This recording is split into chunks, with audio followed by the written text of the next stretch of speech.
En el año 37 después del nacimiento de Cristo, mientras el vasto imperio romano se extendía desde las brumas de Britania hasta los desiertos de Siria, nació en la ciudad de Antium un niño destinado a convertirse en uno de los gobernantes más controvertidos de la historia.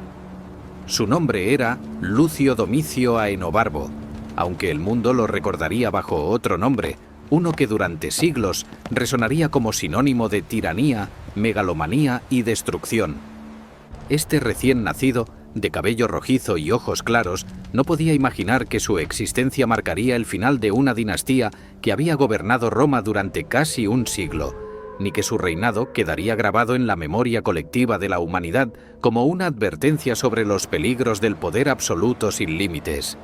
La madre de este niño era Agripina la Menor, una mujer cuya ambición rivalizaba con la de los más grandes conquistadores romanos. Ella no era una ciudadana común, sino que portaba en sus venas la sangre más noble del imperio. Era bisnieta del divino Augusto, el primer emperador que había transformado Roma de una república agonizante en un imperio glorioso. Su linaje la conectaba directamente con la familia Julio Claudia, la dinastía que había dado forma al mundo conocido durante generaciones. Sin embargo, esta noble ascendencia venía acompañada de una maldición invisible: la sed insaciable de poder que parecía correr por las venas de todos aquellos que se acercaban demasiado al trono imperial. El padre del pequeño Lucio era Gneo Domicio Aenobarbo, un aristócrata de antigua estirpe patricia cuya familia había servido a Roma durante siglos. Sin embargo, las crónicas de la época no guardaban recuerdos particularmente favorables de este hombre. Se decía que poseía un temperamento violento y una crueldad innata que presagiaba el carácter que eventualmente desarrollaría su hijo. Cuando Cneo falleció en el año 40 después de Cristo, dejó a su hijo de apenas 3 años bajo la tutela exclusiva de su madre, una mujer que vería en este niño no simplemente a su descendiente, sino a su instrumento más valioso para alcanzar el poder supremo que tanto anhelaba. Agripina había experimentado en carne propia los peligros mortales de la política imperial romana. Durante el reinado de su hermano, el emperador Calígula, conocido por su creciente locura y crueldad sin límites, ella había sido enviada al exilio acusada de conspiración. Aquellos años de destierro en las islas desiertas del Mediterráneo, lejos de quebrantar su espíritu, habían templado su determinación como el fuego templa el acero.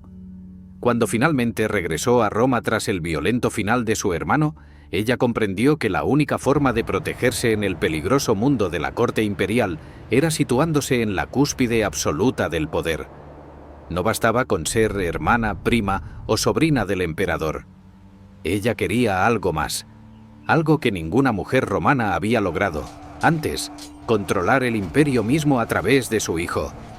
La oportunidad llegó cuando Claudio, su propio tío, ascendió al trono tras el caótico período que siguió a la eliminación de Calígula. Claudio era un hombre peculiar para ocupar la posición de emperador del mundo conocido. Sufría de lo que los médicos modernos identificarían probablemente como parálisis cerebral o alguna condición neurológica similar, que le provocaba una ligera cojera, temblores en sus manos y un habla entrecortada que había hecho que durante años la aristocracia romana lo considerara poco menos que un tonto inofensivo. Sin embargo, detrás de esa apariencia torpe se escondía una mente brillante, profundamente versada en historia y jurisprudencia. Claudio había sobrevivido precisamente porque todos lo subestimaban, porque nadie lo consideraba una amenaza lo suficientemente seria como para eliminarlo durante las purgas que habían diezmado a la familia imperial. En el año 49 después de Cristo, Agripina ejecutó la maniobra más audaz de su vida. Utilizando toda su influencia, sus conexiones familiares y, según susurran las crónicas antiguas, sus propios encantos personales, logró que el emperador Claudio se divorciara de su esposa Mesalina, quien había sido ejecutada acusada de traición, y contrajera matrimonio con ella. Este matrimonio representaba desde una perspectiva tradicional romana un escándalo monumental.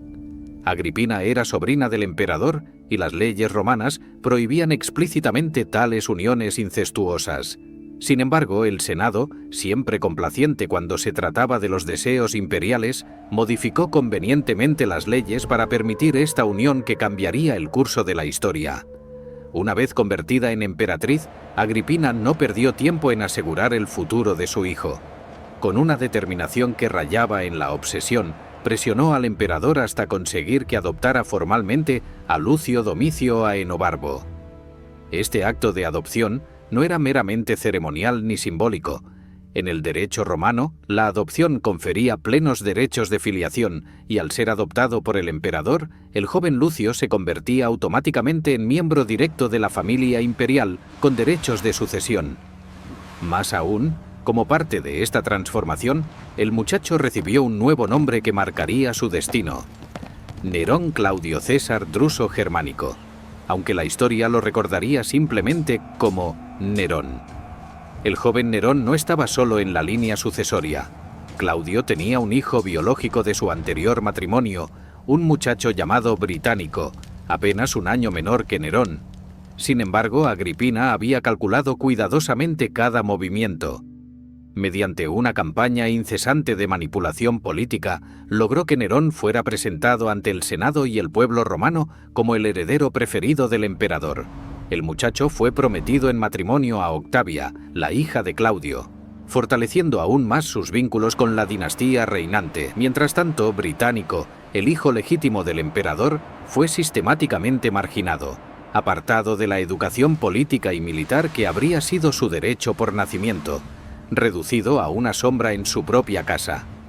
Durante estos años formativos, Nerón recibió la mejor educación que el imperio podía ofrecer. Su principal tutor fue Lucio Aneo Séneca, el célebre filósofo estoico cuya elocuencia y sabiduría eran reconocidas en todo el mundo mediterráneo. Séneca, quien había pasado años en el exilio durante el reinado de Calígula, había sido llamado de vuelta específicamente para moldear la mente del futuro emperador. Bajo su guía, el joven Nerón estudió retórica, filosofía, historia y literatura. Desarrolló un amor profundo por las artes que lo acompañaría durante toda su vida, aprendiendo a tocar la cítara, a recitar poesía y a apreciar las sutilezas del teatro griego. Sin embargo, mientras Séneca intentaba inculcar en su pupilo las virtudes estoicas de la moderación, el autocontrol y el deber hacia el Estado, algo más oscuro crecía en paralelo dentro del joven príncipe. El 13 de octubre del año 54 después de Cristo, apenas 5 años después del matrimonio que había transformado el destino de Nerón, el emperador Claudio falleció repentinamente durante un banquete. Las circunstancias de su muerte fueron, desde el primer momento, objeto de intensa especulación y sospecha. Según las crónicas de la época, particularmente los escritos del historiador Tácito y del biógrafo Suetonio, el emperador había consumido un plato de setas, su alimento favorito, preparado especialmente por su catador personal. Pocas horas después, Claudio comenzó a experimentar convulsiones violentas, vómitos incontrolables y una progresiva pérdida de conciencia. Para la madrugada siguiente, el hombre que había gobernado el imperio más poderoso del mundo conocido había dejado de existir. La mayoría de los historiadores antiguos no albergaban dudas sobre lo que realmente había ocurrido. Agripina, calculando que su ventana de oportunidad podría cerrarse si esperaba demasiado, había decidido acelerar el proceso natural de sucesión mediante medios más expeditivos. Se susurraba que había sobornado al catador de alimentos del emperador, un hombre llamado Aloto, para que añadiera veneno a aquellas setas fatales. Algunos relatos más elaborados sugerían que, cuando el primer intento no fue suficientemente letal y Claudio comenzó a recuperarse, su médico personal, también comprado por Agripina, había terminado el trabajo introduciendo una pluma envenenada por la garganta del emperador bajo el pretexto de provocarle el vómito para aliviar su malestar. Antes de que el cuerpo de Claudio se enfriara completamente, Agripina había puesto en marcha una operación cuidadosamente planificada. Las puertas del palacio fueron selladas y Británico, el hijo biológico del emperador fallecido, fue confinado en sus habitaciones bajo estrecha vigilancia. Mientras tanto, los mensajeros más veloces del imperio cabalgaban hacia los cuarteles de la Guardia Pretoriana, la élite militar responsable de la seguridad personal del emperador. Allí, Sexto Afranio Burro, el prefecto del pretorio que había sido cuidadosamente colocado en esa posición por Agripina, aguardaba con sus tropas formadas y listas. Cuando Nerón llegó al campamento pretoriano aquella mañana, no lo hizo como un príncipe suplicando reconocimiento, sino como el emperador designado reclamando su derecho. Ante las cohortes reunidas, el muchacho de apenas 17 años pronunció un discurso prometiendo generosas recompensas financieras a cada soldado. Los pretorianos, pragmáticos como siempre, aclamaron al nuevo emperador con entusiasmo. Con el respaldo de la fuerza militar más poderosa de Roma, Nerón fue presentado ante el Senado, que no tuvo más opción que ratificar su ascensión. En cuestión de horas, un adolescente que técnicamente no tenía ningún derecho de sangre al trono se había convertido en el amo absoluto del mundo conocido. Los primeros años del reinado de Nerón contrastan dramáticamente con la imagen de tiranía sangrienta que posteriormente definiría su legado. Este período, que los historiadores denominaron el quinquenio de Nerón, representó una era de gobierno relativamente benigno y eficiente que se extendió aproximadamente desde el año 54 hasta el 59 después de Cristo. Durante estos años iniciales, el joven emperador gobernó bajo la influencia moderadora de dos hombres excepcionales: su antiguo tutor Séneca, quien ahora actuaba como su principal consejero político y redactaba sus discursos ante el Senado, y Burro, cuya experiencia militar y administrativa complementaba la filosofía estoica del primero. Bajo esta tutela dual, Nerón demostró ser un gobernante sorprendentemente capaz. Sus discursos ante el Senado, cuidadosamente elaborados por Séneca, prometían un retorno a los principios republicanos y un respeto renovado hacia la autoridad senatorial que había sido sistemáticamente erosionada por emperadores anteriores. Proclamó que gobernaría en consulta con el Senado, no como un tirano oriental, sino como un primer ciudadano entre iguales, recuperando el ideal augusteo del princeps. Implementó reformas legales que mejoraron la administración de justicia, redujo ciertos impuestos que pesaban excesivamente sobre las provincias y mostró una clemencia inusual hacia aquellos acusados de traición, perdonando a muchos que emperadores anteriores habrían ejecutado sin pensarlo dos veces. El pueblo romano, especialmente las clases más bajas, abrazó a su joven emperador con un entusiasmo genuino.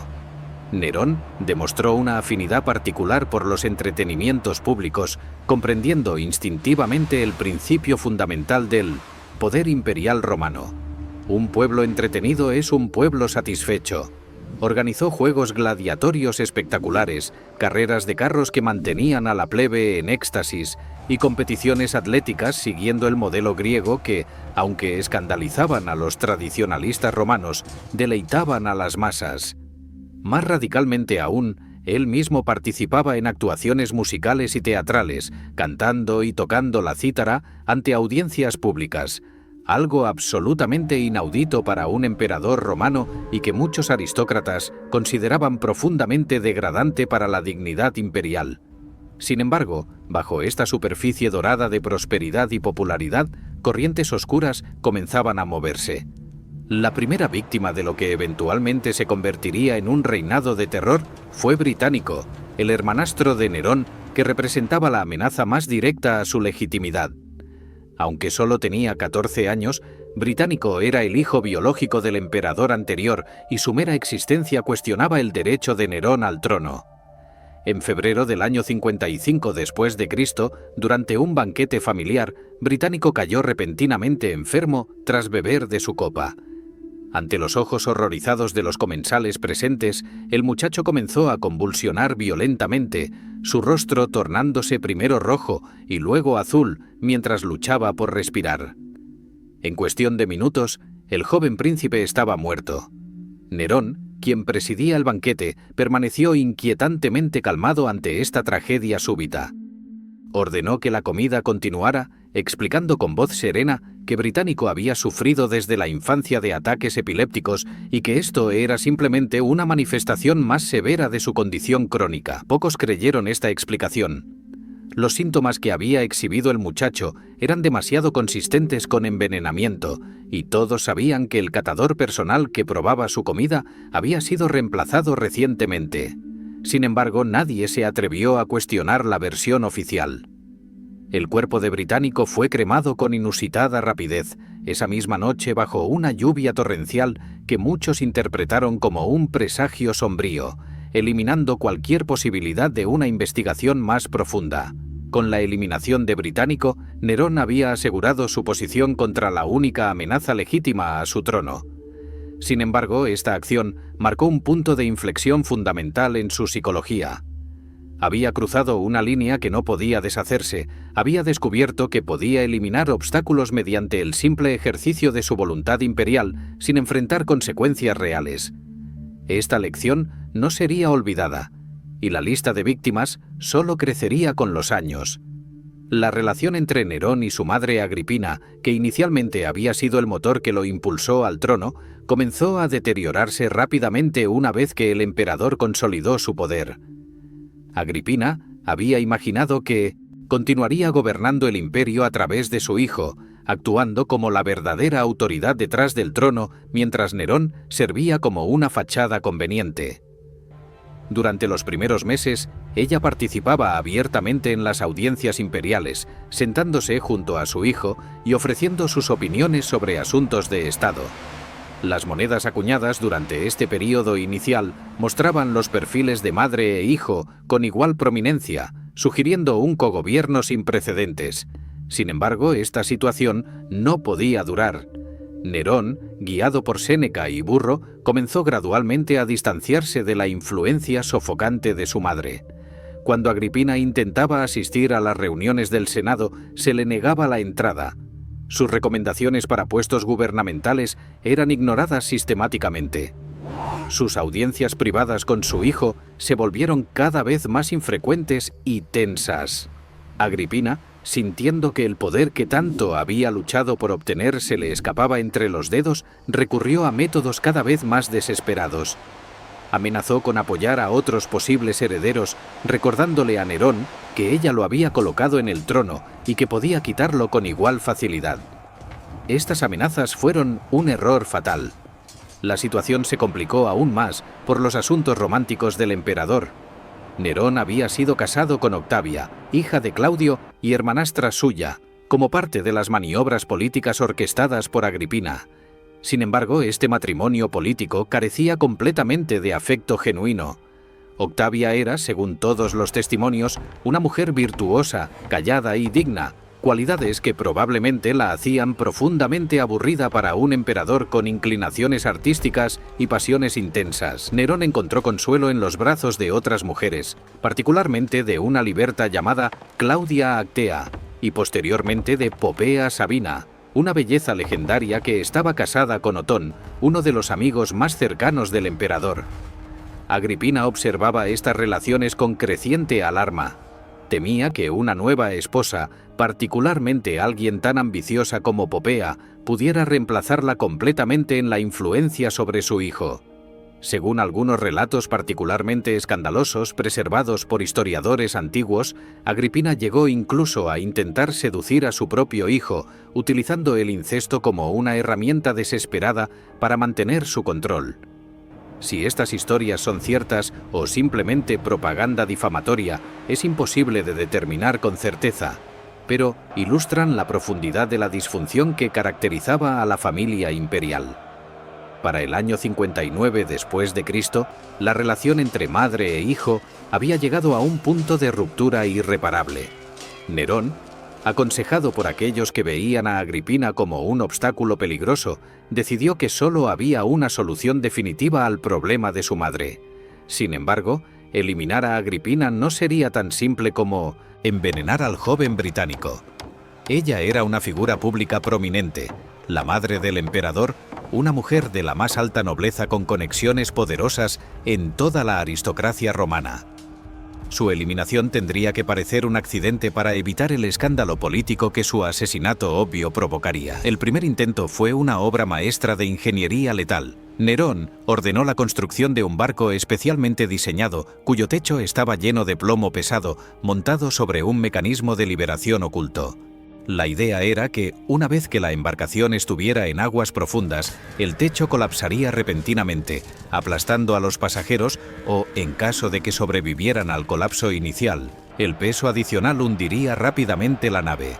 Nerón invitó a su madre a un festival en Bayas, una lujosa ciudad costera frecuentada por la aristocracia romana, y le ofreció el barco especialmente construido para su viaje de regreso a través de la bahía de Nápoles. El plan se ejecutó bajo el manto de la noche.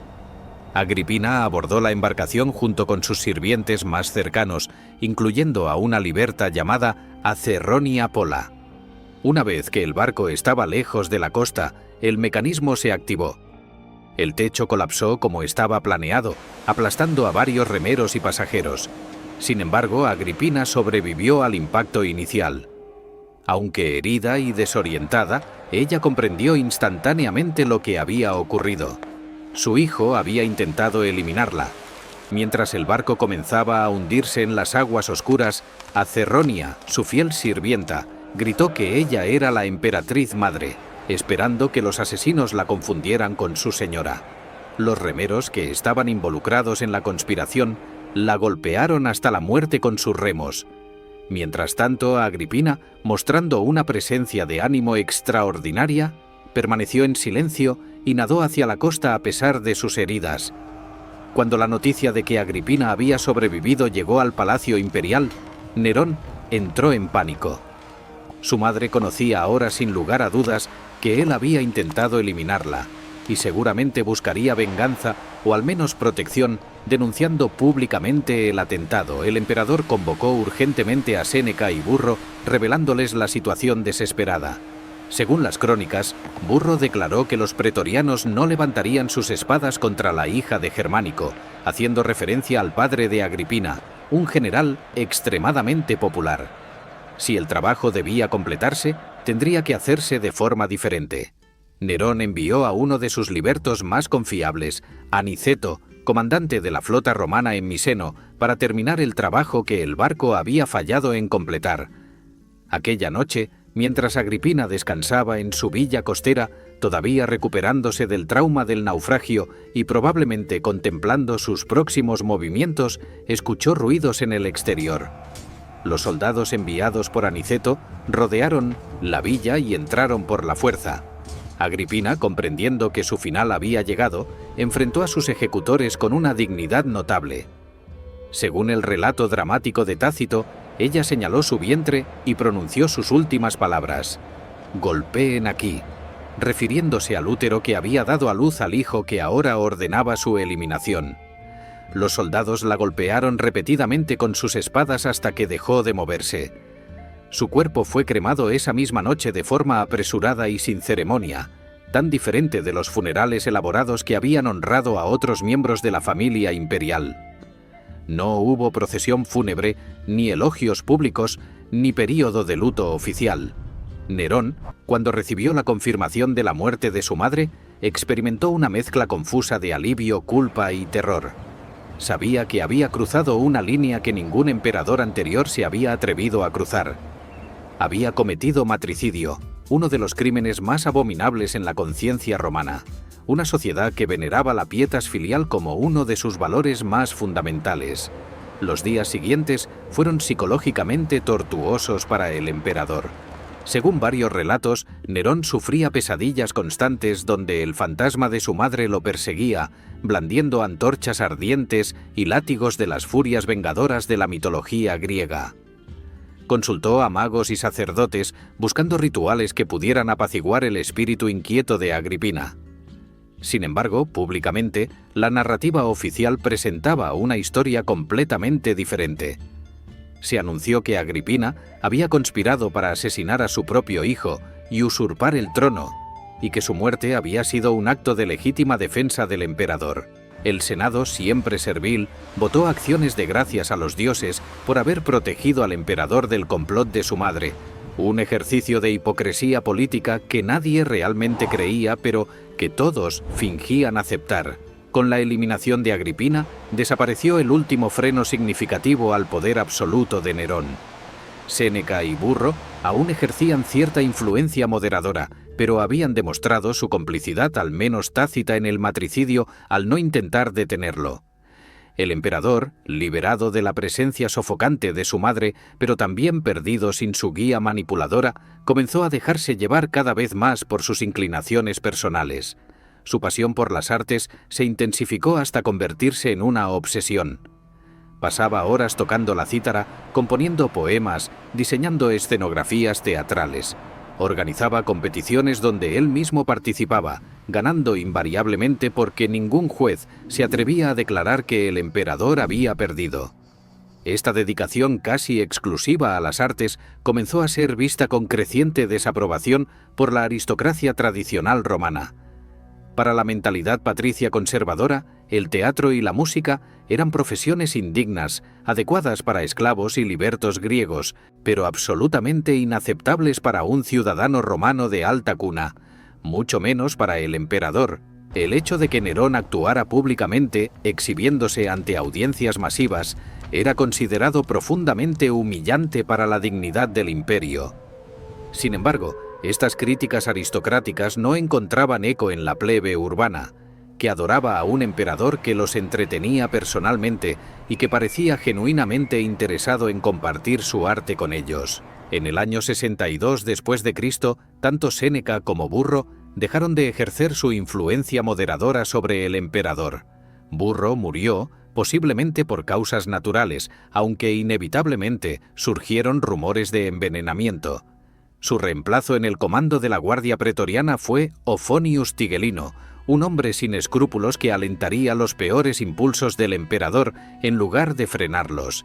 Séneca, reconociendo que su posición se había vuelto insostenible y quizás temiendo por su propia vida, solicitó permiso para retirarse de la vida pública.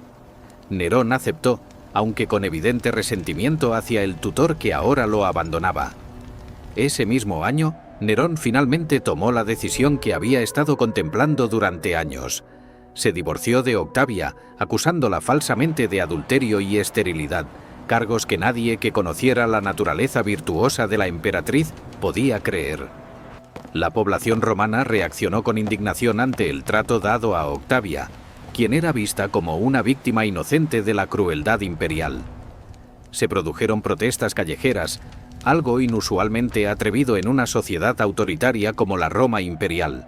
Los manifestantes derribaron estatuas de Popea Sabina, la nueva favorita del emperador que todos sabían sería la próxima emperatriz, y alzaron imágenes de Octavia en su lugar. Nerón respondió a estas manifestaciones con brutalidad. Octavia fue exiliada a una isla remota y, poco después, acusada de conspiración contra el emperador.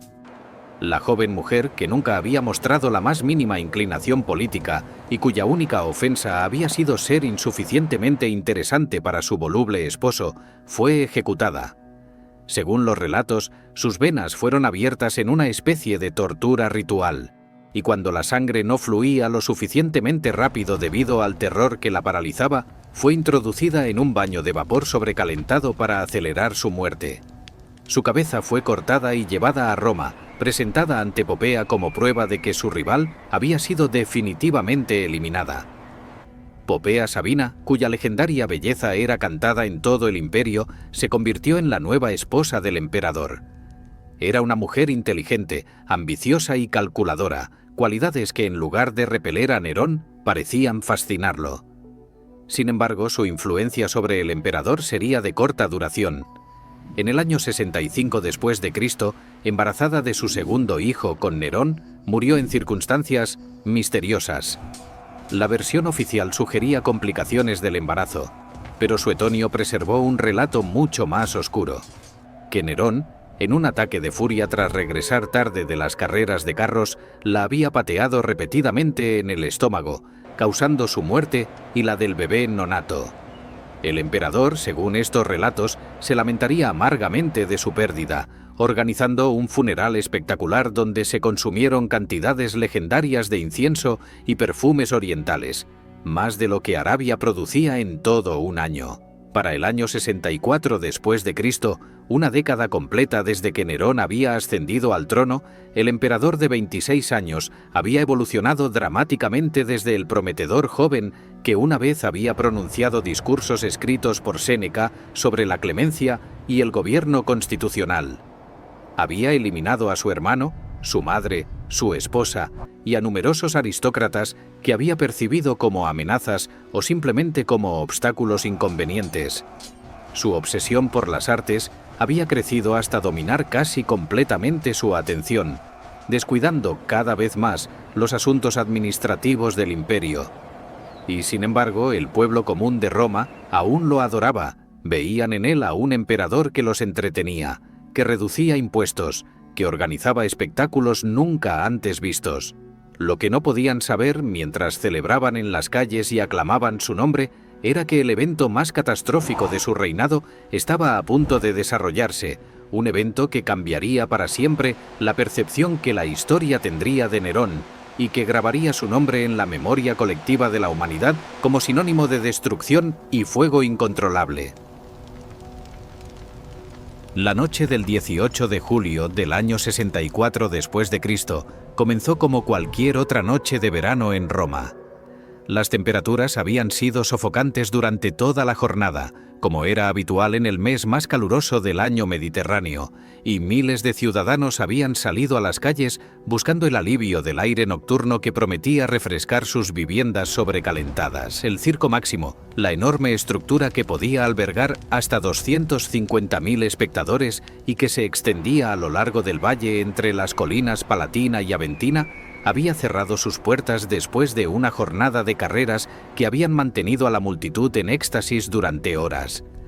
Alrededor de este gigantesco edificio se agolpaban cientos de pequeños negocios, tiendas que vendían alimentos, talleres de artesanos, bares donde los aficionados celebraban o lamentaban los resultados de las apuestas, almacenes repletos de mercancías inflamables que abastecían el comercio de la ciudad más grande del mundo conocido.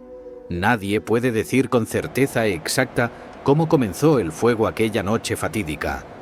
Los testimonios de la época resultan contradictorios y están inevitablemente coloreados por las lealtades políticas de quienes los registraron. Lo que sí sabemos con absoluta certeza es que las primeras llamas brotaron en la zona comercial que rodeaba el extremo sureste del Circo Máximo, precisamente donde la densidad de construcciones de madera y materiales combustibles era mayor. En cuestión de minutos, lo que pudo haber comenzado como un simple accidente doméstico, quizás una lámpara de aceite volcada o brasas mal apagadas de una cocina, se transformó en algo mucho más siniestro y devastador.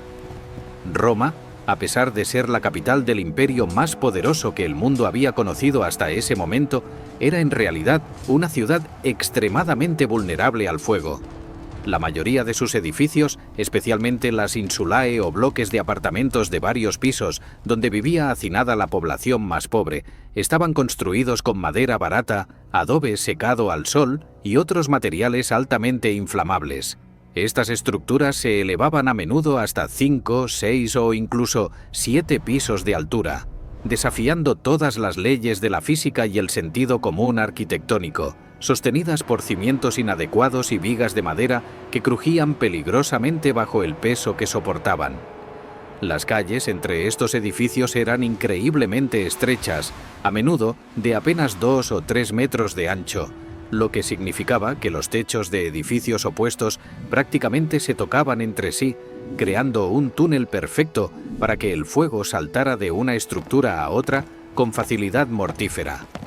Además, no existía ningún servicio organizado de bomberos en el sentido moderno del término.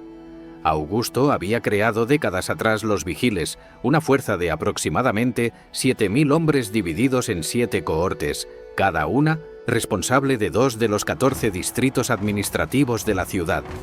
Sin embargo, su equipamiento era primitivo en el mejor de los casos. Bombas manuales que apenas podían lanzar chorros de agua a más de unos pocos metros de distancia, cubos de cuero que se pasaban en cadenas humanas, mantas empapadas que se utilizaban para sofocar las llamas y largas pértiga con ganchos diseñadas para derribar edificios adyacentes y crear cortafuegos improvisados. contra un incendio verdaderamente masivo, estos recursos resultaban patéticamente inadecuados. La noche del 18 de julio, todas estas vulnerabilidades convergieron de la manera más catastrófica posible.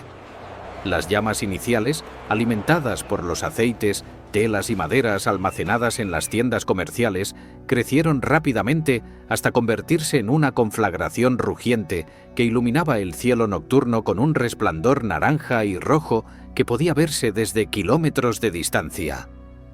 El fuego, como una criatura viviente con voluntad propia, trepó por las fachadas de madera de los edificios circundantes, saltó a través de las estrechas calles, se extendió por los techos, formando un dosel ardiente que convertía el aire mismo en un horno abrasador.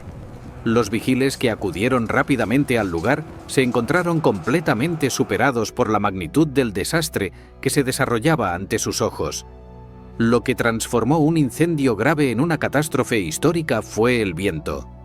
Aquella noche, corrientes de aire caliente comenzaron a soplar desde el sur, empujando las llamas hacia el norte y el este, hacia las zonas más densamente pobladas de la ciudad. El fuego avanzaba ahora más rápido de lo que un hombre podía correr, saltando de distrito en distrito, consumiendo todo a su paso con un apetito insaciable. Los habitantes despertaban del sueño para encontrar sus hogares envueltos en llamas, los techos colapsando sobre sus cabezas, el humo denso y negro llenando sus pulmones hasta asfixiarlos. Miles de personas comenzaron a huir en pánico absoluto, cargando lo poco que podían llevar, empujándose unos a otros en las estrechas calles mientras las paredes de fuego se cerraban a su alrededor. Las escenas que se desarrollaron durante aquella primera noche y los días subsiguientes desafiaban toda descripción. Familias enteras quedaron atrapadas en edificios que colapsaban, sus gritos de agonía mezclándose con el rugido ensordecedor de las llamas. Ancianos que no podían moverse con suficiente rapidez perecieron en sus hogares, mientras sus familiares desesperados los observaban impotentes desde la distancia, incapaces de regresar a través de las murallas de fuego para rescatarlos. Niños se separaban de sus padres en el caos de la evacuación, perdidos para siempre en el mar de humanidad que fluía por las calles en dirección a cualquier lugar que prometiera seguridad. Los más afortunados lograban llegar hasta el río Tíber, sumergiéndose en sus aguas para escapar del calor insoportable, observando desde allí cómo su ciudad ardía en lo que parecía ser el fin del mundo. Durante 6 días completos y 7 noches interminables, el fuego mantuvo su dominio sobre Roma. Cada vez que parecía que finalmente estaba siendo controlado en un sector, nuevos focos brotaban en otras áreas, a veces aparentemente espontáneos, otras veces, según testigos de la época, iniciados deliberadamente por grupos de hombres que corrían por las calles lanzando antorchas encendidas a través de ventanas y puertas. Estos informes de incendios provocados alimentarían posteriormente las teorías de conspiración sobre quién había sido realmente responsable del desastre, aunque nunca se ha podido establecer con certeza si estos pirómanos actuaban por órdenes de alguien o simplemente eran saqueadores criminales aprovechando el caos para sus propios fines. El emperador Nerón se encontraba en su villa costera de Ancio, a unos 50 kilómetros al sur de Roma, cuando recibió las primeras noticias del incendio. Contrariamente a la leyenda popular que lo retrata tocando su lira mientras Roma ardía, la evidencia histórica sugiere que regresó a la capital con considerable rapidez en cuanto comprendió la magnitud del desastre. Al llegar, se enfrentó a un espectáculo apocalíptico. Enormes secciones de la ciudad transformadas en paisajes lunares de ruinas humeantes, columnas de humo negro elevándose hacia el cielo y decenas de miles de refugiados vagando sin rumbo, habiendo perdido literalmente todo lo que poseían.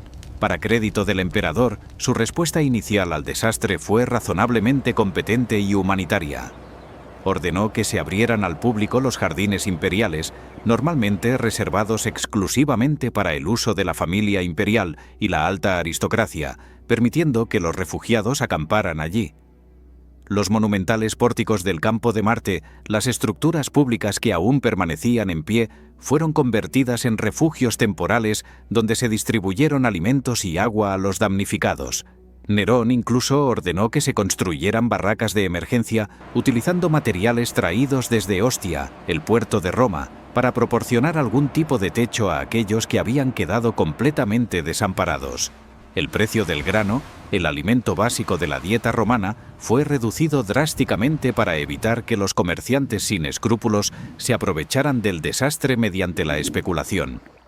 Cuando finalmente las llamas fueron extinguidas, probablemente tanto por agotamiento de material combustible como por los esfuerzos humanos, la devastación era casi incomprensible en su escala. De los 14 distritos administrativos en los que Roma estaba dividida, 3 habían sido completamente arrasados hasta los cimientos, sin quedar absolutamente nada excepto cenizas y escombros carbonizados. Otros 7 distritos habían sufrido daños graves, con la mayoría de sus edificios destruidos o severamente dañados. Solo 4 distritos habían escapado relativamente intactos, protegidos por accidentes de geografía o por cortafuegos que finalmente habían funcionado. En términos de patrimonio cultural, las pérdidas eran incalculables. Templos que habían estado en pie durante siglos, algunos desde los días de la Roma republicana, habían sido reducidos a ruinas. Archivos históricos irreemplazables, bibliotecas que contenían manuscritos únicos, obras de arte que nunca podrían ser duplicadas. Todo había desaparecido en el infierno. La cifra exacta de víctimas mortales nunca fue registrada con precisión, pero los estudiosos modernos estiman que probablemente murieron miles de personas, quizás decenas de miles si se incluyen aquellos que perecieron posteriormente por heridas, enfermedades relacionadas con el desplazamiento o simple inanición. Cientos de miles más quedaron sin hogar, sus vidas completamente destrozadas en cuestión de días. La Roma, que había sido la ciudad más grande y próspera del mundo occidental, había sido herida de muerte, reducida a una fracción de su antiguo esplendor en menos de una semana. Sin embargo, incluso mientras los últimos rescoldos aún humeaban entre las ruinas, comenzaron a circular rumores oscuros sobre la verdadera causa del incendio.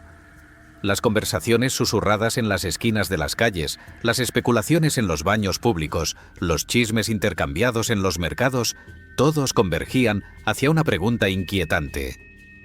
¿Había sido realmente un accidente? ¿O alguien había provocado deliberadamente esta catástrofe? ¿Y si había sido intencional? ¿Quién podría haber cometido un crimen tan monstruoso contra su propia ciudad? Las sospechas, quizás inevitablemente, recayeron sobre el emperador mismo.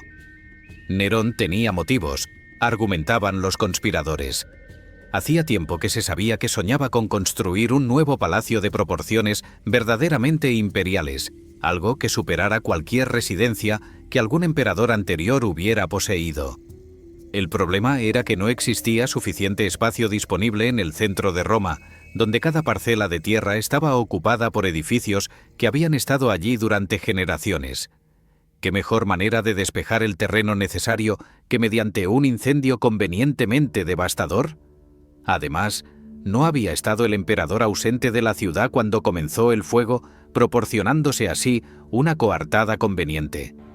¿Y aquellos hombres vistos arrojando antorchas para extender las llamas no podrían haber sido agentes imperiales siguiendo órdenes secretas? La leyenda más famosa y persistente, aunque casi con certeza falsa, afirma que Nerón observó el incendio desde una torre elevada mientras tocaba su lira y cantaba versos sobre la caída de Troya, comparando la destrucción de Roma con aquella catástrofe mítica antigua. Esta imagen poética del emperador músico, tan obsesionado con el arte, que permanecía indiferente al sufrimiento de su pueblo, capturó la imaginación de generaciones posteriores. Sin embargo, los historiadores modernos coinciden en que esto probablemente es una fabricación, una pieza de propaganda política creada por los enemigos de Nerón después de su caída. La evidencia sugiere que el emperador estaba genuinamente en Ancio cuando comenzó el fuego y que regresó con rapidez razonable. No obstante, la verdad histórica importaba menos que la percepción pública. Los rumores crecían cada día, adquiriendo nuevos detalles elaborados con cada repetición. Las masas necesitaban a alguien a quien culpar por su sufrimiento, y el emperador, con sus excentricidades artísticas y su historial de crueldad hacia la aristocracia, era un objetivo conveniente. Nerón, Comprendiendo que estas acusaciones podrían eventualmente amenazar su posición, necesitaba desesperadamente desviar la ira popular hacia otro objetivo.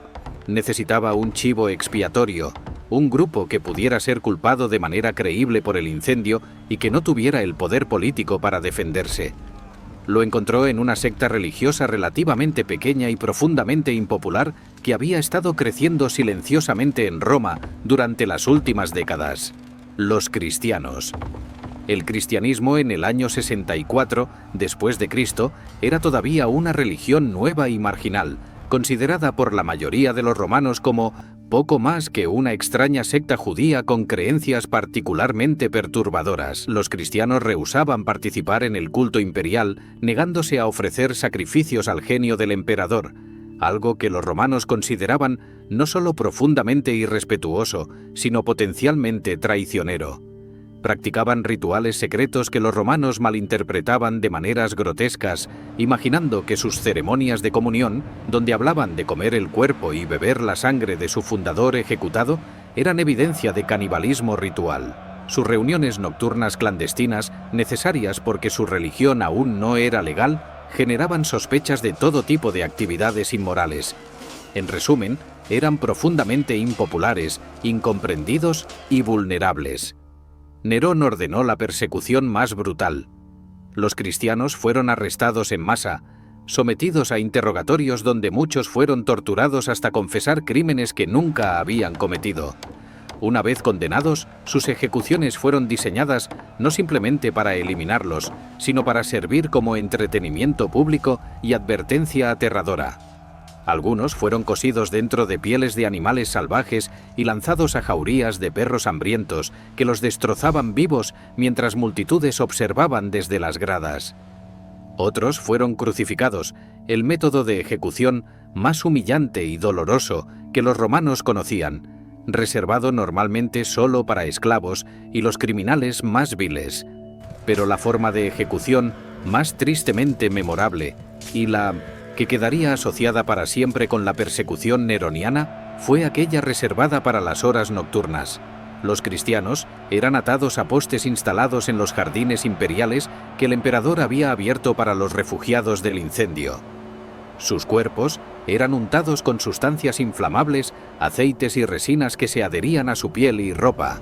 Cuando caía la noche, eran prendidos fuego, transformados literalmente en antorchas humanas que iluminaban los jardines mientras Nerón circulaba entre ellos en su carroza, observando el espectáculo con lo que los testigos describieron como satisfacción visible. El horror de estas escenas, donde seres humanos ardían vivos gritando en agonía mientras servían como iluminación para una fiesta imperial, chocó incluso a una sociedad romana acostumbrada a la violencia de los juegos gladiatorios. Irónicamente, esta brutalidad excesiva terminó generando simpatía hacia las víctimas. Muchos romanos, aunque no sentían ningún afecto particular por los cristianos, comenzaron a sentir que los castigos infligidos excedían cualquier crimen concebible que pudieran haber cometido. Las ejecuciones comenzaron a parecer menos como justicia legítima y más como el sadismo de un tirano que sacrificaba víctimas inocentes para salvar su propia reputación. Esta persecución, aunque relativamente limitada en escala comparada con persecuciones posteriores, tendría consecuencias históricas profundas. Los relatos de mártires cristianos que enfrentaron la muerte con fe inquebrantable se convertirían en poderosas herramientas de proselitismo. El cristianismo, lejos de ser eliminado, encontró en esta persecución una narrativa de sufrimiento redentor que resonaría durante siglos. Mientras tanto, Nerón se embarcó en el proyecto que probablemente había estado planeando incluso antes del incendio: la construcción de una residencia imperial que superaría cualquier palacio anterior en magnificencia y escala. La llamó Domus Aurea, la Casa Dorada, un nombre que apenas comenzaba a capturar la extravagancia megalómana de su visión.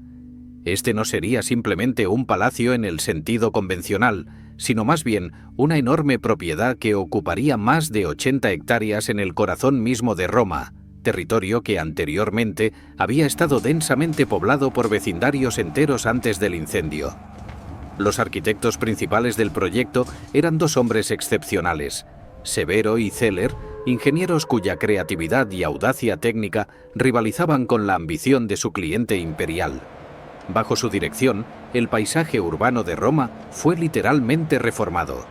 Donde antes habían estado calles y edificios, ahora se crearon bosques artificiales plantados con miles de árboles traídos desde toda Italia. Pabellones de caza fueron construidos para que el emperador pudiera perseguir ciervos y jabalíes sin salir de su propiedad. Viñedos fueron plantados en las laderas, produciendo vinos exclusivos para la mesa imperial. En el centro de todo esto, donde eventualmente se construiría el Coliseo, se excavó un lago artificial lo suficientemente grande como para navegación con botes de placer. El complejo de edificios del palacio mismo era una maravilla de innovación arquitectónica. La sala de banquetes principal fue diseñada con un techo circular que rotaba constantemente, impulsado por un mecanismo de agua ingenioso, imitando el movimiento de los cielos. Mientras el techo giraba, pétalos de flores y perfumes aromáticos eran liberados desde arriba, cayendo suavemente sobre los comensales reclinados en sus divanes. Las paredes estaban decoradas con frescos revolucionarios que utilizaban técnicas de perspectiva y profundidad que no se verían nuevamente hasta el Renacimiento. Pan de oro cubría techos y columnas, justificando plenamente el nombre de Casa Dorada. Gemas preciosas y madreperla estaban incrustadas en los techos, capturando y reflejando la luz de miles de lámparas de aceite, de manera que parecía que las habitaciones brillaban con luz propia. Una de las características más impresionantes del complejo era el Coloso de Nerón, una estatua de bronce del emperador que se elevaba a aproximadamente 35 metros de altura, representándolo como el dios Sol Helios. Esta estatua colosal, situada en el vestíbulo de entrada del palacio, fue obra del escultor griego Cenodoro y tomó años en completarse. Sostenía en una mano un timón que simbolizaba su gobierno sobre el imperio, mientras rayos dorados irradiaban desde su cabeza coronada. La estatua fue deliberadamente diseñada para rivalizar con las maravillas del mundo antiguo, estableciendo a Nerón como un gobernante que no solo igualaba, sino que superaba a todos los que lo habían precedido. Sin embargo, esta magnificencia tenía un precio terrible. Los costos de construcción de la Domus Aurea agotaron literalmente el tesoro imperial que Augusto y sus sucesores habían acumulado cuidadosamente durante décadas. Nerón, desesperado por financiar su visión arquitectónica, recurrió a métodos cada vez más cuestionables para obtener fondos. Las provincias fueron gravadas con impuestos adicionales que causaron resentimiento generalizado. Los templos en toda Italia fueron saqueados de sus tesoros de oro y plata, fundidos para financiar la decoración del palacio. Más siniestro aún, comenzó una campaña de acusaciones falsas contra aristócratas ricos, condenándolos por traición inventada para confiscar sus propiedades. La Roma patricia vivía ahora en terror constante, nunca sabiendo cuándo una acusación fabricada podría resultar en la pérdida de todo, incluida la vida. La reacción pública a la Domus Aurea fue profundamente dividida. Las clases bajas, que disfrutaban del acceso ocasional a ciertas partes de los jardines del palacio y que se beneficiaban del empleo masivo que la construcción proporcionaba, tendían a ver el proyecto con mayor benevolencia. Sin embargo, la aristocracia y las clases medias lo veían como un símbolo obsceno de la megalomanía imperial. Mientras miles de ciudadanos aún vivían en refugios temporales, incapaces de reconstruir sus hogares destruidos por falta de recursos, el emperador estaba construyendo un palacio personal que podría haber albergado a una ciudad pequeña entera. El contraste entre el sufrimiento popular y la extravagancia imperial no podría haber sido más marcado. Más allá de las consideraciones financieras, la Domus Aurea representaba un cambio fundamental en cómo Nerón se veía a sí mismo y su relación con el imperio. Los emperadores anteriores, particularmente Augusto, habían vivido con relativa modestia, al menos públicamente, manteniendo la ficción de que eran simplemente primeros ciudadanos entre iguales. Sus residencias, aunque ciertamente lujosas, habían sido razonablemente proporcionales. Nerón, por el contrario, estaba construyendo algo que no tenía precedentes en la tradición romana, un palacio que rivalizaba con las residencias de los reyes helenísticos orientales o los faraones egipcios. Estaba rechazando explícitamente la modestia republicana en favor de una monarquía absoluta de estilo oriental, donde el gobernante era visto no como un servidor del Estado, sino como un dios viviente que merecía adoración. Cuando finalmente se completó, cuenta la tradición que Nerón recorrió sus extensas galerías y jardines antes de proclamar con satisfacción que finalmente había comenzado a vivir como un ser humano debería vivir. Esta declaración, preservada por historiadores antiguos, encapsula perfectamente la desconexión entre la perspectiva del emperador y la realidad vivida por sus súbditos. Mientras él se regocijaba en su nueva residencia dorada, la mayoría de los romanos aún luchaban por recuperarse del desastre que había devastado sus vidas apenas años antes. Para el año 65 después de Cristo, apenas un año después del gran incendio que había devastado Roma, el ambiente político en la capital imperial se había transformado en algo profundamente tóxico y peligroso. El emperador Nerón, ahora de 27 años, había evolucionado desde el joven prometedor de su primer quinquenio hasta convertirse en un gobernante cada vez más paranoico, impredecible y peligroso para aquellos que lo rodeaban. Las ejecuciones y confiscaciones que había iniciado para financiar su palacio dorado continuaban sin cesar, creando una atmósfera de terror permanente en los círculos aristocráticos romanos. Ninguna fortuna estaba segura, ninguna posición era inmune, ninguna lealtad pasada garantizaba protección futura. En este clima envenenado de miedo y resentimiento, germinó inevitablemente una conspiración destinada a eliminar al tirano y restaurar, así lo esperaban sus participantes, alguna forma de gobierno más tolerable. La conspiración que finalmente cristalizó llevaba el nombre de su líder nominal, Cayo Calpurnio Pisón, un aristócrata de distinguido linaje patricio cuya familia había servido a Roma durante generaciones. Pisón era conocido en toda la ciudad por su elocuencia en el foro, su generosidad hacia los clientes que dependían de su patronazgo y su vida personal que, aunque moralmente cuestionable según los estándares tradicionales romanos, lo hacía popular entre ciertos círculos sociales. Era exactamente el tipo de figura que podría servir como fachada aceptable para un nuevo régimen después de que Nerón fuera eliminado. Sin embargo, detrás de este líder nominal, la conspiración reunía una colección extraordinariamente diversa de participantes que representaba un corte transversal sorprendente de la sociedad romana. Entre los conspiradores se encontraban senadores de las más antiguas familias patricias, hombres cuyas fortunas habían sido amenazadas por las confiscaciones imperiales y cuya dignidad había sido ultrajada por las excentricidades artísticas del emperador. Había también caballeros del orden ecuestre, la clase de negocio romana que había prosperado bajo los primeros emperadores, pero que ahora veía sus intereses económicos amenazados por la inestabilidad y la rapacidad fiscal del régimen neroniano. Más sorprendente aún, varios oficiales de la Guardia Pretoriana, la élite militar encargada de proteger personalmente al emperador, se habían unido secretamente a la conspiración. Estos hombres, que habían jurado defender a Nerón con sus vidas, ahora planeaban activamente su eliminación, una traición que subrayaba cuán profundamente el emperador había alienado incluso a aquellos más cercanos a su persona. También se encontraban entre los conspiradores figuras del mundo intelectual y literario romano.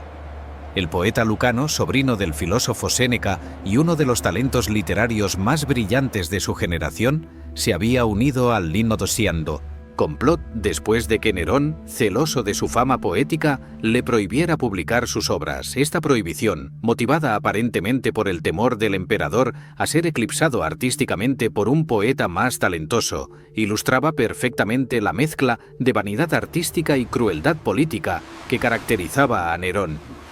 Otros intelectuales, filósofos y maestros se sumaron a la conspiración, motivados tanto por principios políticos abstractos sobre la restauración de la libertad republicana como por agravios personales más concretos. El plan que eventualmente diseñaron los conspiradores era relativamente simple en su concepción, aunque arriesgado en su ejecución. Aprovecharían uno de los eventos públicos masivos que Nerón adoraba organizar, específicamente los juegos que se celebrarían en el circo, ese mismo lugar donde había comenzado el gran incendio apenas un año antes. Durante las carreras de carros, cuando el emperador estaba absorto en el espectáculo y rodeado de multitudes ruidosas que dificultarían cualquier respuesta coordinada de sus guardaespaldas, los conspiradores atacarían simultáneamente desde múltiples direcciones. Los oficiales pretorianos comprometidos con la conspiración deberían neutralizar a sus compañeros leales, mientras que los senadores y caballeros armados con dagas ocultas bajo sus togas se abalanzarían sobre Nerón. La confusión del ataque debería permitirles completar su objetivo antes de que los guardias imperiales pudieran reaccionar efectivamente. Una vez eliminado Nerón, Pisón sería aclamado emperador por los conspiradores presentes y presentado ante las tropas pretorianas como el nuevo gobernante, respaldado por la autoridad del Senado, que se convocaría inmediatamente para ratificar su ascensión. Los conspiradores más optimistas imaginaban que la noticia de la liberación de la tiranía neroniana sería recibida con celebración universal, que las legiones en las provincias aceptarían el cambio con alivio y que Roma entraría en una nueva era de gobierno moderado y constitucional. Era un plan que requería coordinación perfecta, coraje extraordinario y una buena dosis de suerte. No obtendría ninguna de estas cosas. La conspiración fue descubierta, según las fuentes antiguas, apenas días antes de la fecha planeada para su ejecución. Las versiones difieren sobre exactamente cómo se reveló el complot. Algunas fuentes sugieren que uno de los conspiradores, perdiendo el coraje en el último momento ante la magnitud de lo que estaban a punto de intentar, confesó voluntariamente a las autoridades imperiales. Otros relatos mencionan que un liberto que había escuchado conversaciones sospechosas entre conspiradores decidió asegurarse su futuro delatándolos ante el emperador. Una tercera versión sostiene que la propia red de informantes y espías que Nerón había establecido por toda Roma, alimentada por el miedo y la desconfianza mutua que caracterizaba estos años, finalmente interceptó información suficiente como para reconstruir el complot. Independientemente del mecanismo exacto, el resultado fue el mismo. La conspiración estaba expuesta antes de que pudiera ejecutarse. La reacción de Nerón fue rápida, brutal y absolutamente despiadada. Los arrestos comenzaron inmediatamente, realizados por pretorianos leales comandados por Tigelino, el prefecto del pretorio cuya crueldad rivalizaba con la del emperador mismo. Los conspiradores fueron aprehendidos en sus hogares, arrancados de la calle en pleno día, sacados de los baños públicos donde se reunían. No hubo ningún intento de procesos legales formales o la preservación de las apariencias de justicia. Los acusados fueron sometidos a interrogatorios donde la tortura era aplicada liberalmente para extraer no solo confesiones, sino también los nombres de otros posibles involucrados. Bajo el dolor insoportable de los instrumentos de tortura romanos, muchos nombraban a cualquier persona que se les ocurriera, culpables o inocentes, simplemente para hacer cesar el sufrimiento aunque fuera temporalmente. La purga subsiguiente se extendió como círculos en el agua después de arrojar una piedra, alcanzando cada vez más lejos desde los conspiradores originales hasta abarcar a cualquiera que pudiera haber tenido conocimiento del complot, o incluso simplemente amistad con los involucrados. Senadores que habían servido al Estado durante décadas fueron forzados a quitarse la vida, el método preferido de ejecución para la aristocracia romana, porque al menos preservaba algo de dignidad y permitía que sus familias retuvieran parte de sus propiedades, a diferencia de las ejecuciones públicas que implicaban la confiscación total de bienes.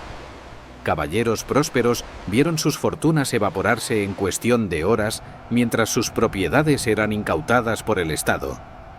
Oficiales militares que habían servido con distinción en las fronteras del imperio fueron eliminados por la más tenue sospecha de simpatía con los conspiradores.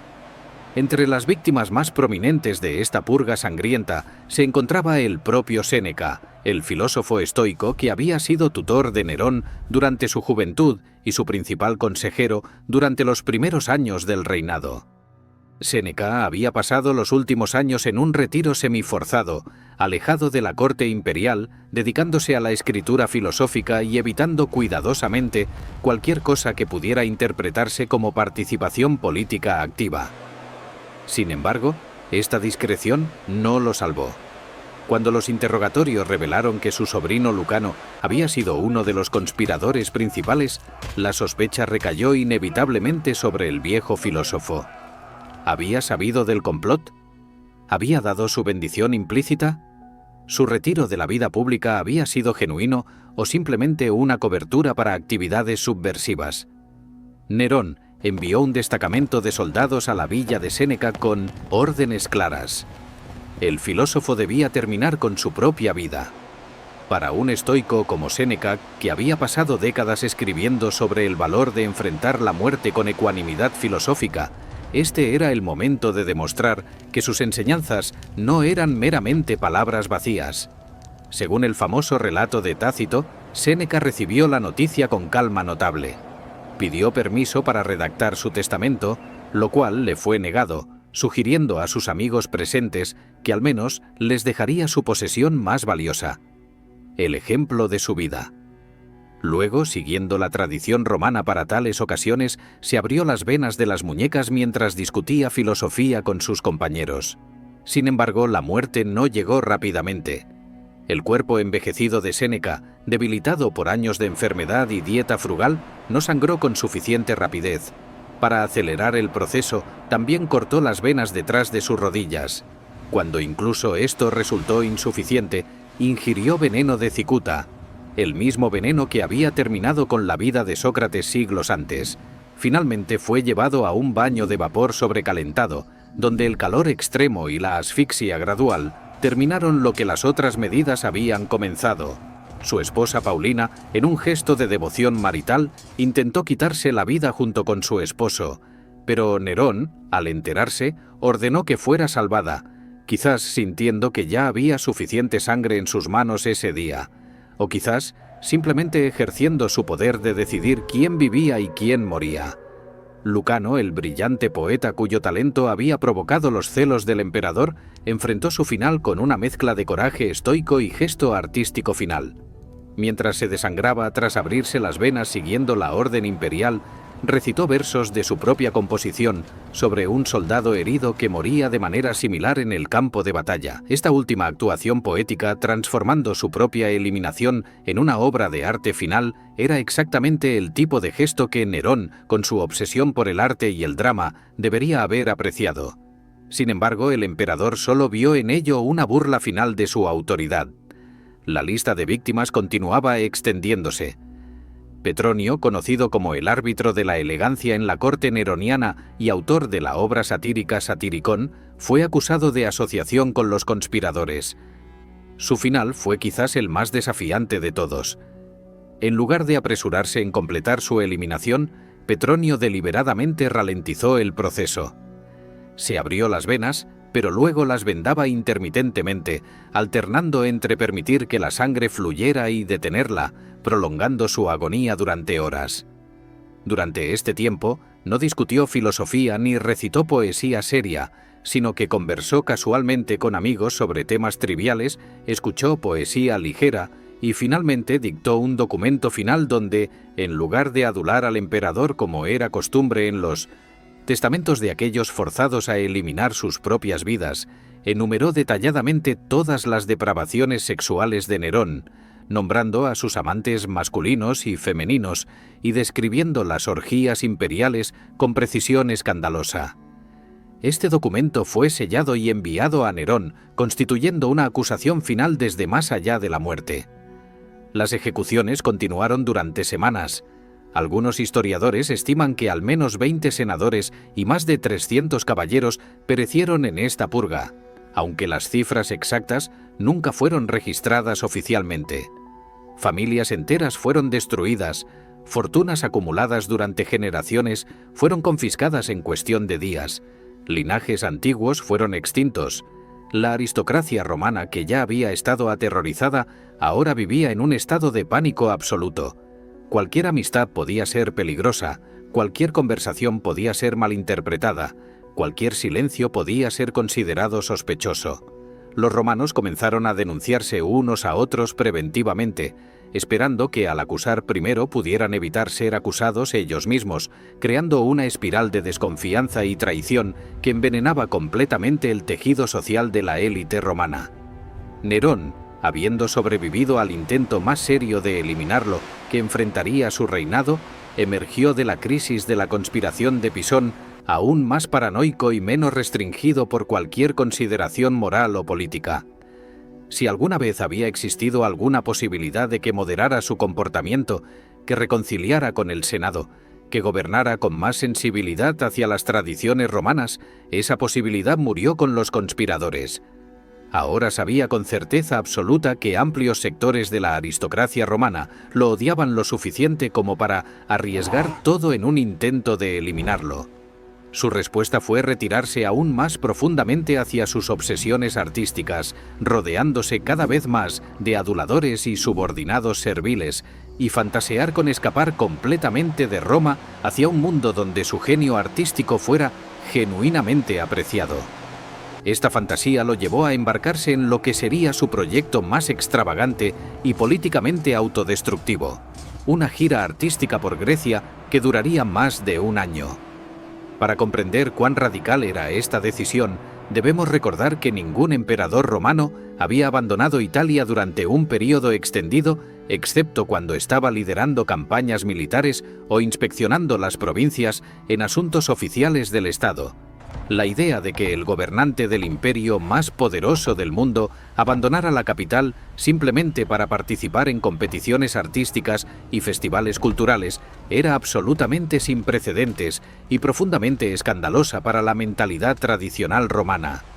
Nerón partió hacia Grecia en el año 66 después de Cristo, llevando consigo una enorme comitiva que incluía miles de soldados pretorianos para su protección, cientos de sirvientes, sus entrenadores musicales y teatrales y una colección de admiradores y parásitos que esperaban beneficiarse de su favor imperial.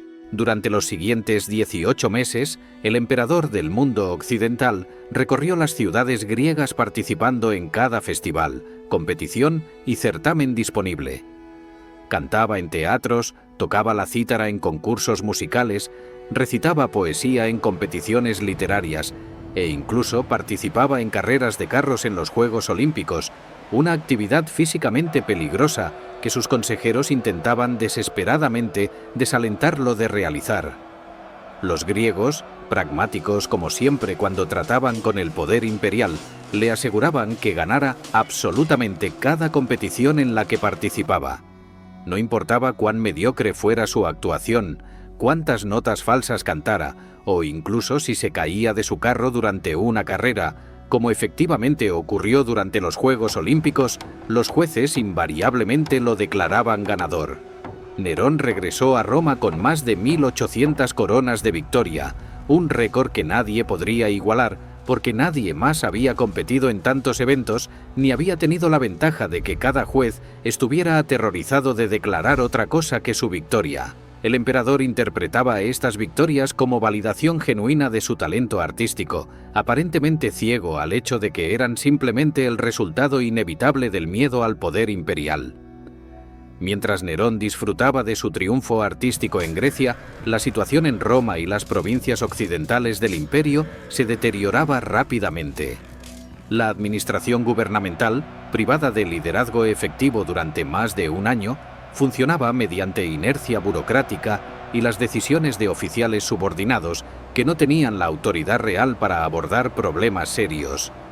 Las finanzas imperiales, ya gravemente debilitadas por los gastos extravagantes de la Domus Aurea y otras extravagancias, se tensaban hasta el punto de ruptura bajo el costo de mantener al emperador y su masiva comitiva en Grecia durante 18 meses. Los impuestos aumentaban nuevamente para cubrir estos gastos, generando resentimiento en las provincias que ya estaban siendo explotadas más allá de los límites sostenibles.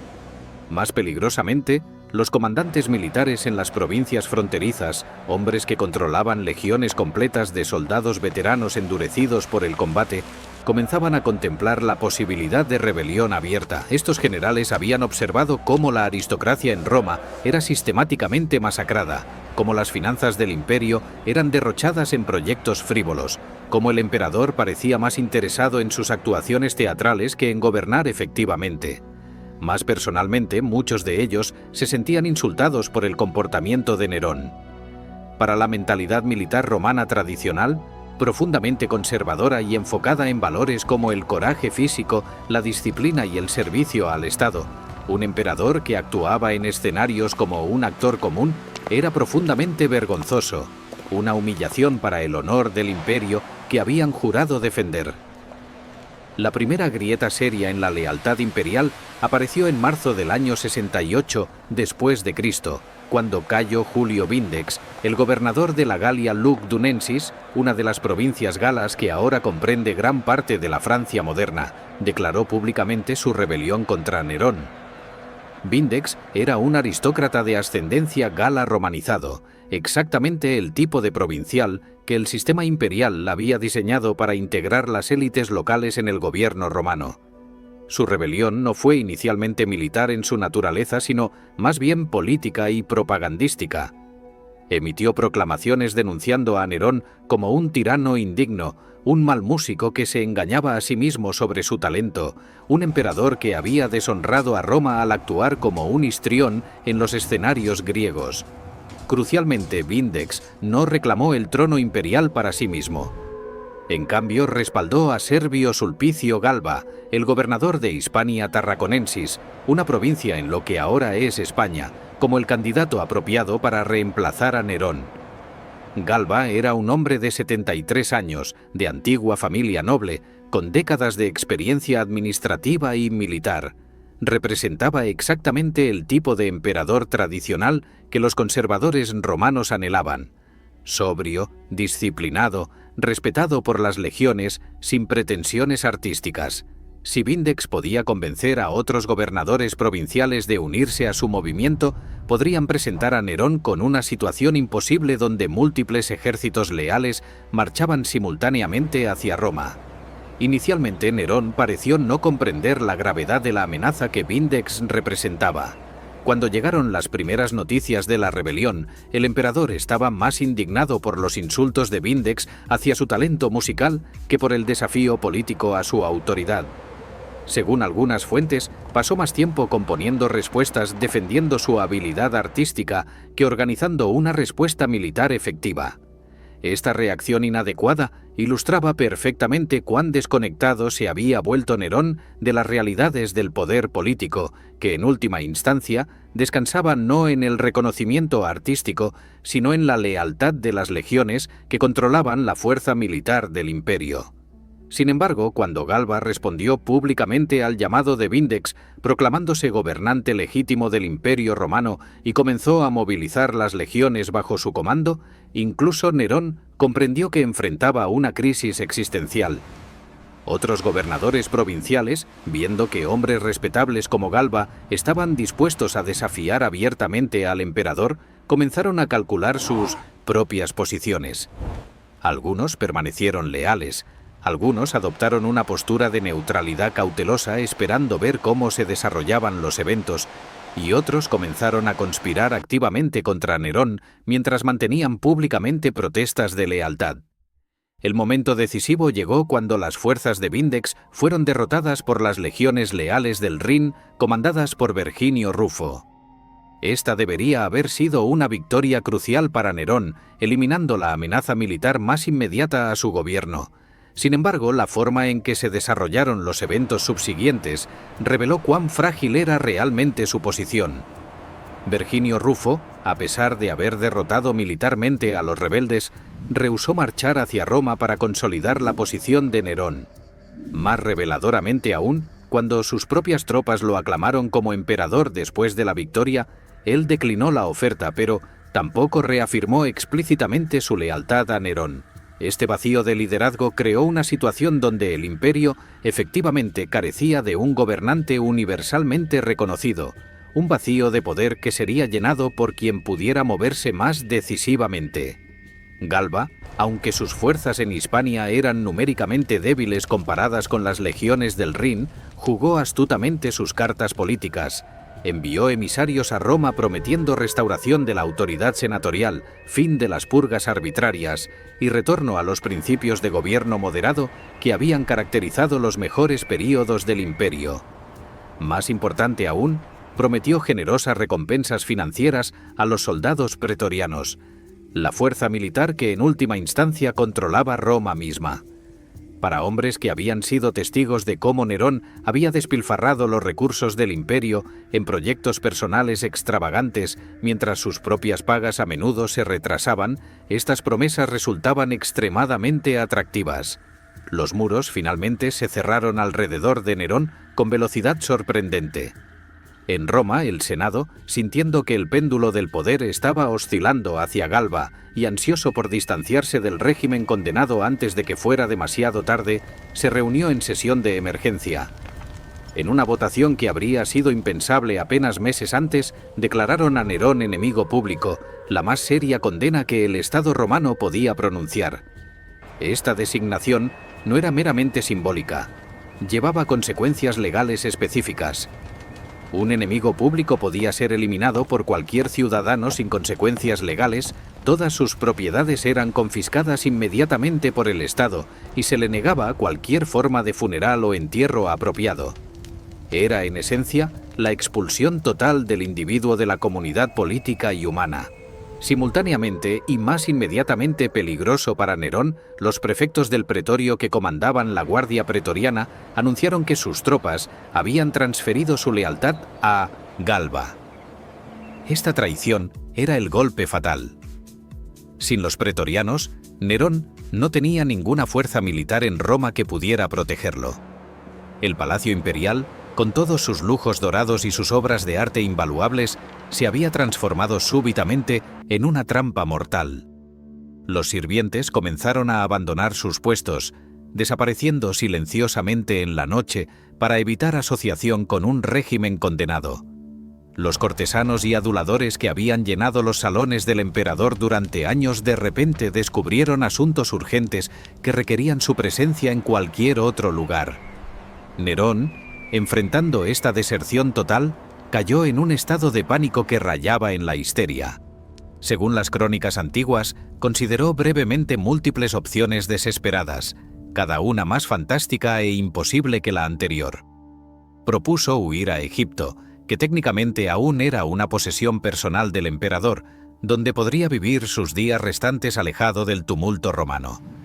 Fantaseó con presentarse ante las legiones rebeldes y apelar directamente a los soldados comunes, confiando en que su amor por él como el emperador que los había entretenido prevalecería sobre la lealtad a sus comandantes. En sus momentos más delirantes, imaginaba ir personalmente ante el pueblo romano desarmado, cantando canciones lamentosas hasta que sus corazones se ablandaran y lo perdonaran. Ninguna de estas fantasías se materializó. La realidad era que un hombre de 30 años cuyo reinado de 14 años había terminado en repudio universal no tenía opciones reales restantes. Con el amanecer del 9 de junio del año 68 después de Cristo, Nerón finalmente comprendió que debía huir de Roma o enfrentar captura, tortura pública y una forma de terminación diseñada para ser lo más humillante posible. Acompañado solo por 4 sirvientes que permanecieron leales, incluyendo su secretario Epafrodito, escapó del palacio dorado que había construido con tanto cuidado. Cabalgaron hacia el noreste, fuera de las murallas de la ciudad, hacia la villa suburbana de Faón, un liberto que había expresado disposición para esconder temporalmente al emperador fugitivo. El viaje fue una pesadilla de terror y degradación para un hombre que había vivido toda su vida adulta rodeado de lujo imperial.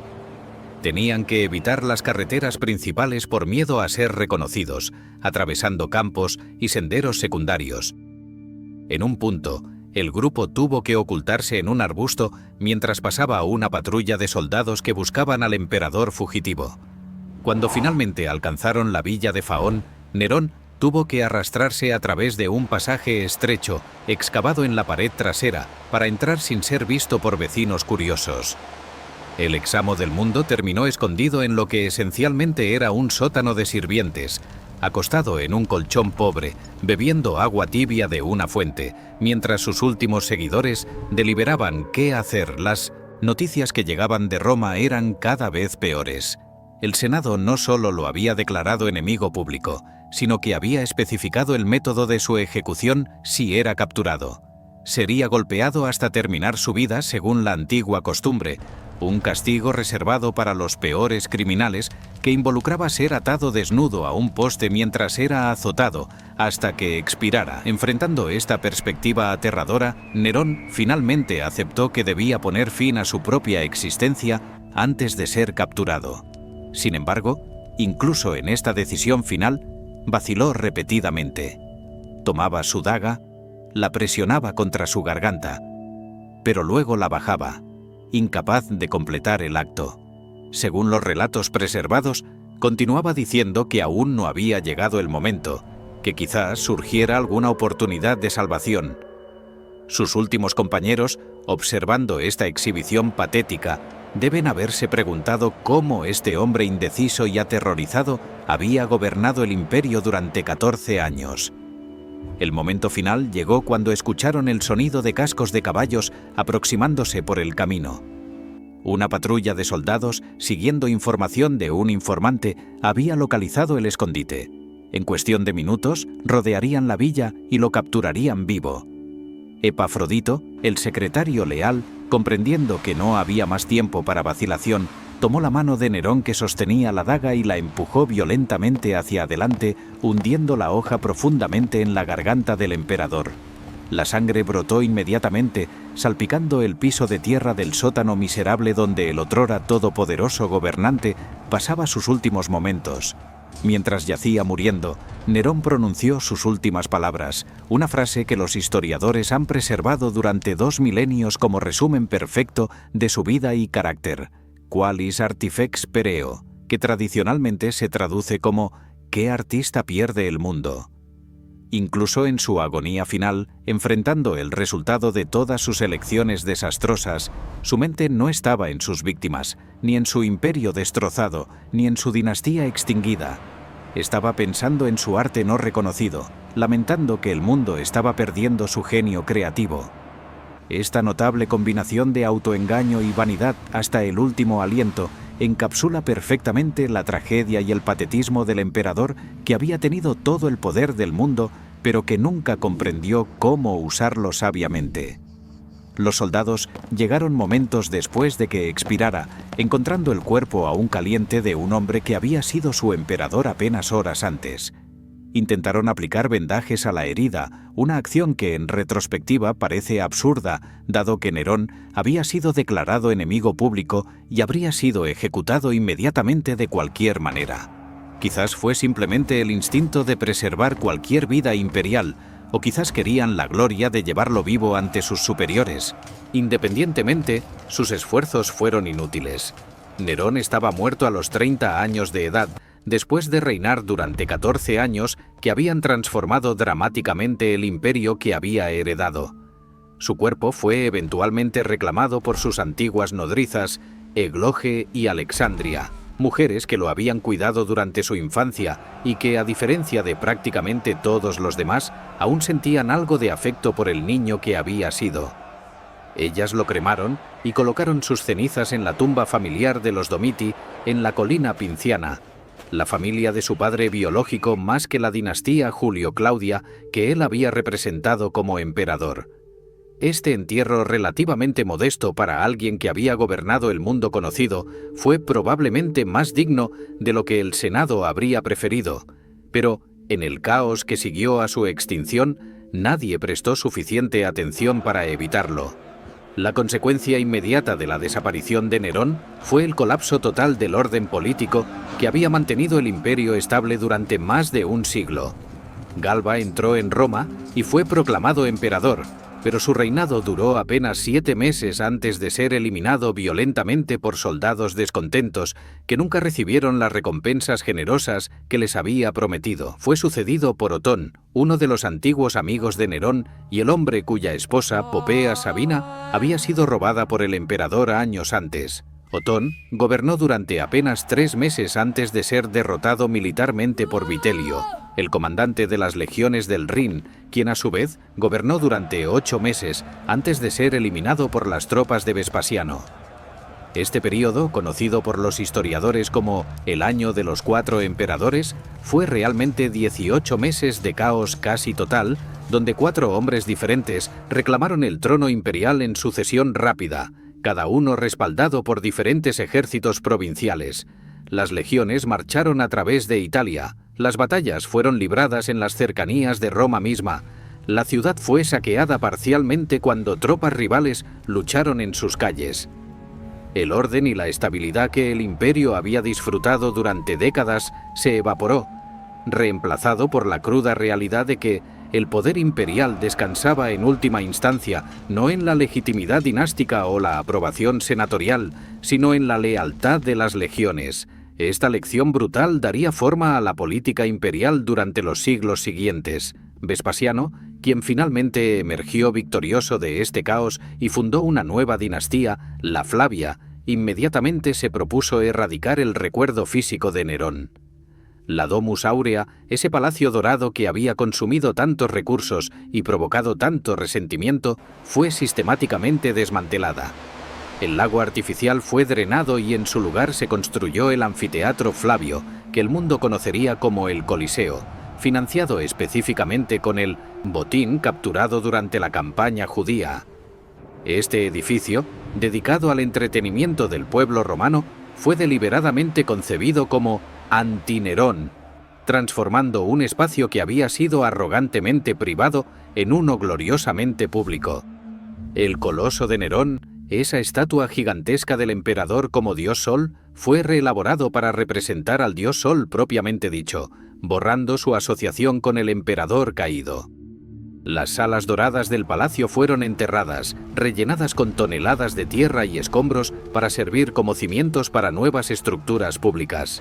Durante siglos, estas habitaciones permanecieron ocultas bajo tierra, olvidadas hasta que fueron redescubiertas accidentalmente durante el Renacimiento. Los artistas renacentistas, descendiendo mediante cuerdas hacia estos espacios subterráneos, copiaron los frescos que encontraron, influyendo profundamente en el desarrollo del arte occidental, sin comprender inicialmente que estaban mirando las decoraciones del infame Palacio de Nerón. Los historiadores romanos, escribiendo bajo dinastías posteriores que necesitaban legitimar su propio gobierno, contrastándolo con los peores excesos de sus predecesores, pintaron a Nerón en los términos más oscuros posibles. Tácito, Suetonio y Dion Casio, cuyas narrativas formarían la base de nuestra comprensión histórica de este emperador durante siglos, lo retrataron como un monstruo moral cuya crueldad y depravación no conocían límites.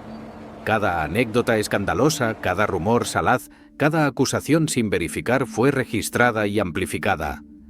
El Nerón que emerge de estas fuentes antiguas es casi una caricatura de villanía. El matricida que se acostaba con su propia madre, el tirano que tocaba música mientras su ciudad ardía, el loco que se casó con su esclavo masculino en una ceremonia pública, el artista fallido cuya vanidad llevó a la destrucción de miles. Sin embargo, esta caracterización unilateral probablemente dice tanto sobre las necesidades políticas de los historiadores posteriores como sobre la realidad histórica de Nerón. La evidencia arqueológica y documental sugiere una imagen más matizada. Las reformas administrativas que implementó durante sus primeros años fueron genuinamente beneficiosas. Su código de construcción después del gran incendio mejoró la seguridad urbana de Roma. Sus proyectos de infraestructura proporcionaron empleo masivo. Las clases bajas de Roma parecen haberlo amado genuinamente, un hecho desconcertante para una aristocracia que lo despreciaba. Durante décadas después de su terminación, aparecieron impostores reclamando ser Nerón, que había sobrevivido milagrosamente, y estas figuras encontraron apoyo popular sustancial, sugiriendo que su memoria entre la gente común era más positiva de lo que las fuentes literarias élite admitían. Lo que parece claro, despojando las capas de propaganda y contrapropaganda, es que Nerón fue profundamente inadecuado para el papel que el destino le asignó. Era genuinamente talentoso artísticamente, probablemente un músico competente y un poeta respetable según los estándares de su época. En diferentes circunstancias, podría haber vivido una vida satisfactoria como un aristócrata patrono de las artes, componiendo música y organizando festivales culturales, pero fue colocado en una posición que requería habilidades políticas sutiles, disciplina personal y la capacidad de navegar las corrientes traicioneras de la política imperial romana, ninguna de las cuales poseía. Su obsesión artística, que podría haber sido inofensiva en un ciudadano privado, se volvió peligrosa cuando se combinó con el poder absoluto del trono imperial. Además, heredó un sistema de gobierno fundamentalmente problemático. El Principado Augusteo, el compromiso político que Augusto había elaborado cuidadosamente entre la realidad del gobierno de un solo hombre y la ficción de instituciones republicanas continuas, funcionaba bien solo cuando el emperador ejercía considerable autocontrol y respetaba los límites no escritos de su autoridad. Nerón, especialmente después de eliminar a su madre y sobrevivir a la conspiración de Pisón, no sentía ninguna obligación de respetar estos límites. Gobernó cada vez más como un monarca absoluto de estilo helenístico oriental, exactamente el tipo de gobernante que los romanos tradicionalmente despreciaban. Al hacerlo, expuso la mentira fundamental del principado, que el emperador no era realmente un rey, solo un primer ciudadano con autoridad especial. Una vez expuesta esta ficción, era imposible restaurarla completamente. El legado de Nerón, paradójicamente, fue simultáneamente destructivo y constructivo para el futuro del imperio. Destructivamente, había demostrado los peligros mortales de la sucesión dinástica automática, colocando a individuos profundamente inadecuados en la posición más poderosa del mundo simplemente por accidente de nacimiento. Constructivamente, el caos del año de los 4 emperadores había clarificado brutalmente la verdadera base del poder imperial: la lealtad de las legiones. Los emperadores posteriores entenderían que su supervivencia dependía de mantener contentas a las tropas y no escandalizar demasiado abiertamente a la aristocracia senatorial, lecciones que Nerón había aprendido demasiado tarde. El nombre de Nerón sobrevivió en la conciencia occidental durante 2 milenios como sinónimo de tiranía megalómana. Los primeros cristianos, recordando la persecución que había lanzado después del gran incendio, lo transformaron en una figura casi apocalíptica, identificándolo en algunos textos con el anticristo mismo, el enemigo definitivo de su fe. Esta asociación con el mal absoluto aseguró que su memoria permanecería viva mucho después de que emperadores objetivamente más destructivos fueran mayormente olvidados. El fuego que consumió a Roma, literal y metafóricamente, se convirtió en la imagen definitoria de su reinado, oscureciendo cualquier logro más positivo que podría haber tenido. Hoy, cuando contemplamos las ruinas enterradas de su Domus Aurea, cuando leemos las crónicas antiguas de su reinado, cuando reflexionamos sobre cómo un joven de 17 años llegó a gobernar el mundo conocido solo para destruirse a sí mismo y casi destruir su imperio en el proceso, vemos una advertencia eterna sobre los peligros del poder sin responsabilidad, el talento sin sabiduría y la ambición sin límites morales. Nerón quería ser recordado como un artista, el músico emperador cuyo genio creativo transformaría la cultura romana. En cambio, es recordado como el tirano cuyas llamas consumieron no solo su ciudad, sino su propia humanidad, un emperador cuya caída marcó el fin de una era y cuya vida permanece como una de las tragedias más fascinantes y aterradoras de la historia humana.